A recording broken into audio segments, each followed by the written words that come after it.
ديننا نفع الفضائل، ديننا تم الخصال، منه أنوار الشمائل تتجلى بالجمال.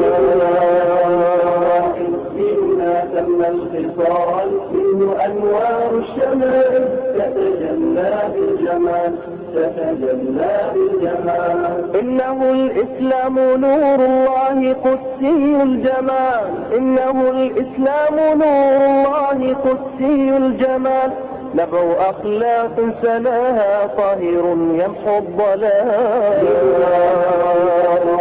ديننا تم الخصال، منه أنوار الشمائل تتجلى بالجمال، تتجلى بالجمال. أذب الأرواح والأنفس بالصدق المبين، وبإحسان براها حية في العالمين. السلام عليكم ورحمة الله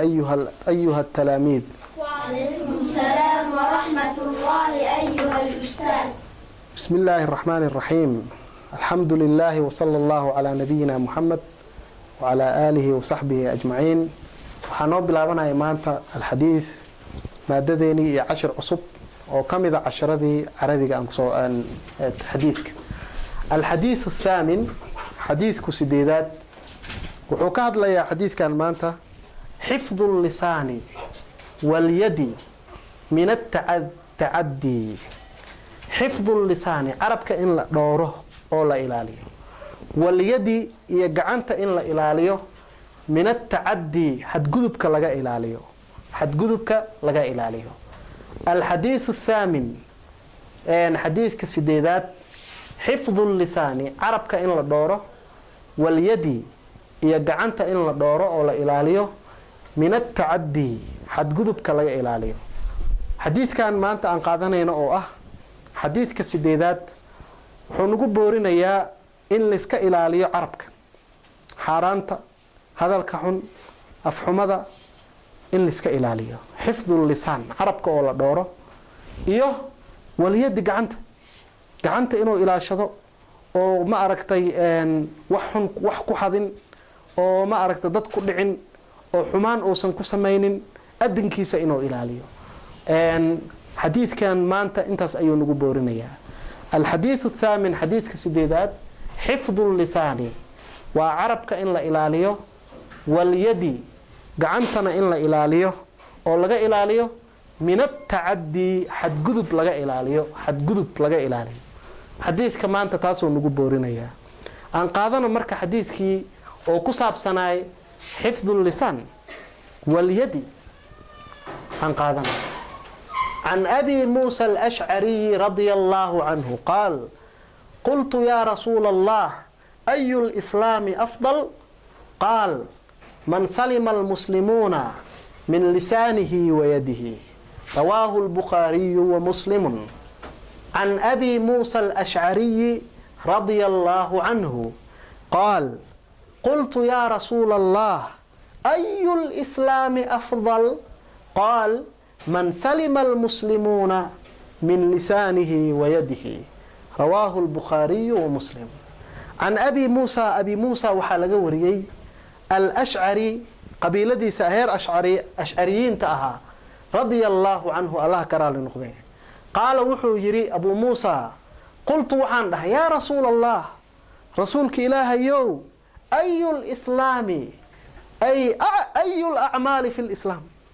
دينت إسلام كأعماش لسمايا كيبا أفضل وقفيها. قال مركز وحو يري من سلم المسلمون قفك مسلمين تأكنا بتقلان min lisaanihi carabkiisa ay ka nabadgalaan, wayadihi gacantiisana ay ka nabadgalaan, oo carabkiisa xanta, isku dirka, cayda, afxumada iyo gacantiisa ay ka nabadgalaanoo xadideeda dhicidooda dhibkooda oo u geysanayo oo iska ilaaliyo. rawaahu xadiidkaas albukhaariy wa muslim, waxaa wariyey bukhaari iyo muslim ayaa wariyey. can abi muusa alashcari, abuu muusa alashcari waxaa laga wariyey رضي الله عنه الله كرال نقضيه. قال وحو يري قلت وحان دحي يا رسول الله رسولك الله أي الإسلام إسلام ككيبا أعماش لسمايه أو مقفك أو مسلم كالنقضة أو سمايه أفضل كيبا وفعا. qaala wuxuu yidhi man salima almuslimuuna camalka ugu fiican waxa weeye qofka muslimiinta ay ka nabadgalaan min lisaanihi wa yadihi carabkiisa iyo gacantiisa ay ka nabadgalaan waay rawaahu albukhaariy wa muslim xadiidkan abuu muusa alashcari oo warinaya radia allaahu canhu waxa waaye wuxuu nagu boorinayaa ma aragtay in carabka iyo gacanta laga nabadgalo waay qofka muslimka xaqiiqiga ah oo dhabka ah waxa weeye waa muslimka laga nabadgalayo dhib aan dhib u geysanaynin ummadda carabkiisa laga nabadgalayo caay iyo jiraaxayn iyo dhaawicid iyo ciyaal suuqnimo iyo afxumo oosan wax ka sheegaynin oo carabkiisa ilaashanayo yaa muslimka xaqa ah kaas weeye gacantiisana laga ammaangalayo oo xadid iyo tuugnimo iyo ma aragtay dil oo dadka dilayo laga nabadgalayo muslimka xaqiiqada ah kaas weeyaan xadiidkan marka rawaahu albukhaariyu wa muslimun bukhaari iyo muslim ayaa warinaya can abi muusa alashcari waxaa laga wariyey radia allaahu canhu allah ka raali noqdee qaala wuxuu yidhi qultu waxaan dhahay yaa rasuula allah rasuulka allow ayu lislaami islaamka acmaasha lagu dhex sameeyaa keebaa afdal ugu fiican oo ugu qiimo badan qaala markaasuu wuxuu yidhi nabiga calayhi salaatu wasalaam man salima almuslimuun qofka muslimiinta ay ka nabadgalaan man salima almuslimuun maxay ka nabadgalayaan laba shay oo nabiga noo sheegay sal slam min lisaanihi carabkiisa ay ka nabadgalaan wayadihi gacantiisa ay ka nabadgalaan rawaahu xadiidkaas oo abuu muusa alashcari oo warinayo waxaa wariyey albukhaariyu wa muslimun imaamu albukhaari imaam muslim ayaa xadiidkan soo saaray weeyaan xadiidka marka waa xadiid aad u wanaagsan oo qofka laga rabo inuu ku dhaqmo oo ardayga inuu qudwo ka dhigto oo qof muslima xaqiiqo ah noqdo oo laga ammaangalayo waay shalayna waxaan soo baranay raxmada naxariista qofka inuu u naxariisto marka waxaa la rabaa marka in oo xadiidka laga faa'iidaysto aan u gudubno altacriifu bisaxaabiyi saxaabiga barashadiisa altacriifu bisaxaabiyi saxaabiga xadiidka wariyay in la barto sabaqa tacriifuhu xadiidkan ninka wariyey saxaabiga wariyey taariikh nololeedkiisa waxaan ku soo marnay fi lxadiidi athaalithi xadiidka saddexaad ayaan ku soo marnay altacriifu bisaxaabiyi saxaabiga oo la barto sabaqa waxaa la soo maray tacriifuhu xadiidkan saxaabiga wariyey waxaan ku soo marnay sheekadiisa iyo taariikh nololeedkiisa fi lxadiidi athaalithi xadiidka saddexaad ayaan ku soo marnay weye saxaabigan oo warinayo xadiidka saddexaad ayaan kusoo baranay oo xadiidkii ahaa dikriga ayuu warinayay abuu muusa alashcari radia allaahu canhu magaciisa waxaan kusoo baranay cabdullaahi bnu qays ayaan kusoo baranay cabdullaahi bnu qays dadka mar hore islaamay ayuu cabdullaahi bnu qays ku jiray way xadiidka saddexaad waa xadiidka mathalu aladii yadkuru rabbahu والذي لا يذكر ربه مثل الحي والميت حديثكاس ayaan ku soo baranay marka sabaqa waxaan soo marnay tacriifuhu barashadiisa waxaan ku soo marnay fi الحديث الثالث xadiidka saddexaad oo fadlu dhikri aan kaga soo sheekaynay dhikriga iyo wanaaga oo leeyahay aan kaga soo hadalnay ayaan abuu muusa al-ashcari ku soo marnay ma yustafaadu min الحديث xadiidkan maxaa laga qaadanayaa xadiidkan waxaa laga qaadanayaa koow عدم التعدي على الآخرين باللسان أو اليد عدم التعدي إننا لغو حد قدبين على الآخرين كوا كلا تتك كلا إننا لغو حد قدبين باللسان عرب كوضا إننا لغو حد قدبين أو اليد أما قعنت إننا لغو حد قدبين عدم التعدي إننا لغو حد قدبين على الآخرين تتك كلا إننا لغو حد قدبين باللسان عرب كوضا إننا لغو حد قدبين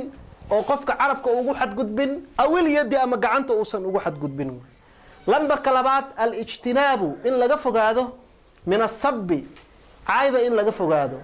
wan-namiimati isku dirka in laga fogaado wal-ghiibati iyo xanta in laga fogaado xadiidkan waxaa kaloo ka fahmaynaa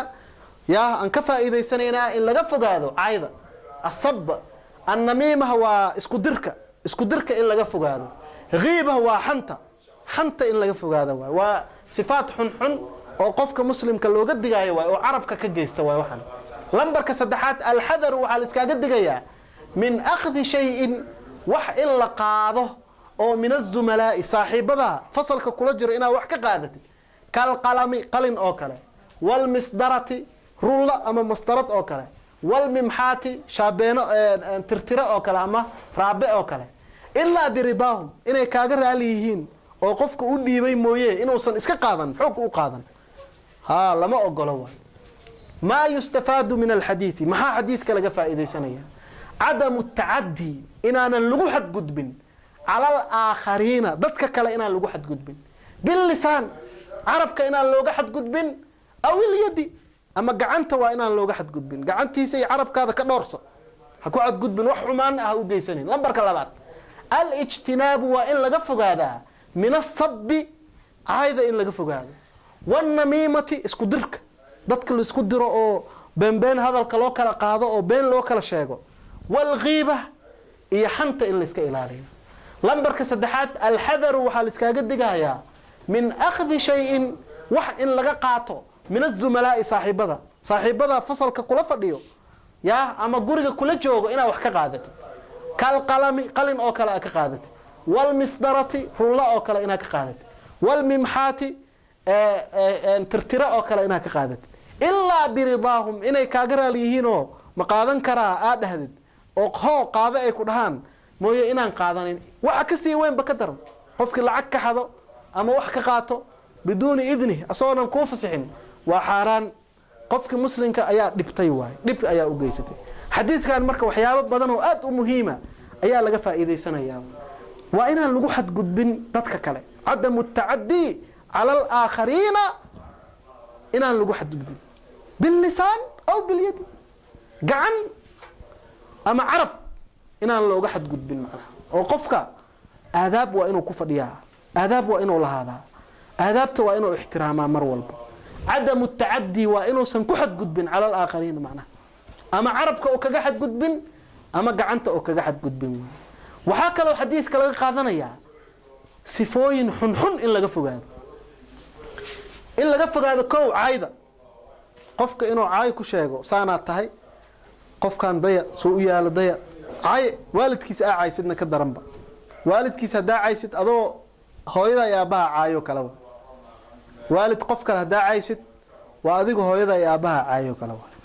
مركا إن عايدو كلا إن لسك إلهي يقفك حمان لو شيء isku dirka dadka oo hadal inta laga soo qaado kaas saasoo ku yiri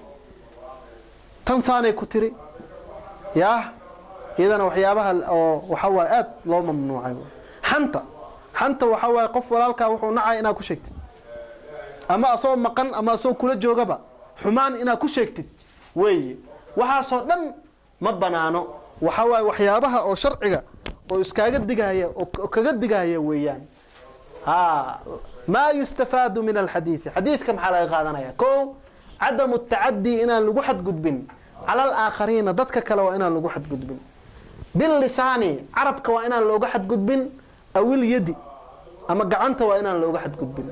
لمبرك لبعض الاجتناب وإن لقفوا هذا من الصب عايدة والنميمة اسكدرك والغيبة حنت انت وإن لقفوا هذا لمبرك سدحات الحذر وإلا قد تكتون هذا الحذر من أخذ شيء وحينا كقادة من الزملاء من الأصدقاء صاحب هذا كالقلم والمصدرة والممحات أوكله وحيا بهاري وحب ذنبه قلنك رولها مستردة إن رابها إلا برضاهم إن يكون فصحانه رالي إكيهين مويه إن أنا كقادنين مويه مركا وحن أطلب دونا سؤالها حديث كان عن كبرانيو أجب أسئلة وتمارين سؤال إكسساسيو سؤال شكوبات أكمل هذا الحديث حديث كان بوحي أي الإسلام أفضل حديث كان بوحي ليس أكمل بوحي هذا الحديث حديث كان بوحي أي الإسلام أفضل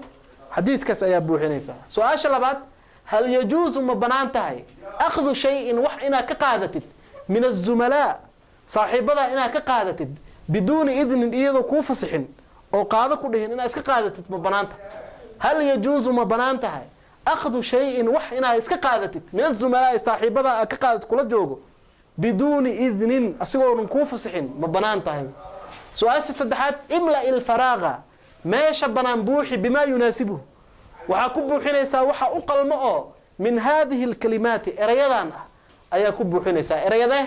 الغيبة النميمة الغيبة وحنت النميمة اسكدرك لبدان إري أكل قلينيسا الغيبة أما النميمة انت كدريسا واحد كان كوبات فيري نقل الكلام وهذا إن لسوق هذا بقصد الإفساد يدو لبا قفوت قورت لسكو قليناي يدو لبا دط لسكو دراي إن هذا الكلا قاده واي لبدان مد كميدا قلينيسا الغيبة أما النميمة قلينيسا مد كلمات ذكرك أخاك ولالك إنا كشكتد بما يكره وحو نعبه إنا كشكتد ذكرك أخاك ولالك إنا كشكتد بما يكره وحو نعبه أما وحا قلينيسا الغيبة أما النميمة أيا قلينيسا. اسمي محمد أمين محمود. الجواب الأول من سلم المسلمون من لسانه ويده. اسمي شريح محمود. الجواب الثاني لا يجوز. اسمي نور الدين. الجواب الثالث النميمة نقل كلام بقصد الإفساد. الغيبة ذكرك أخاك بما يكره. هذا أيها مهتسيهين محمد أمين يو شريم يو نور الدين عشر كمان عن كبرني الحديث الثامن وكسب سناي حفظ اللسان والتعدي حفظ اللسان واليد من التعدي عشر كلمات انت سيكون إجهي وإلى درس آخر إن شاء الله وصلى الله وبارك على نبينا محمد.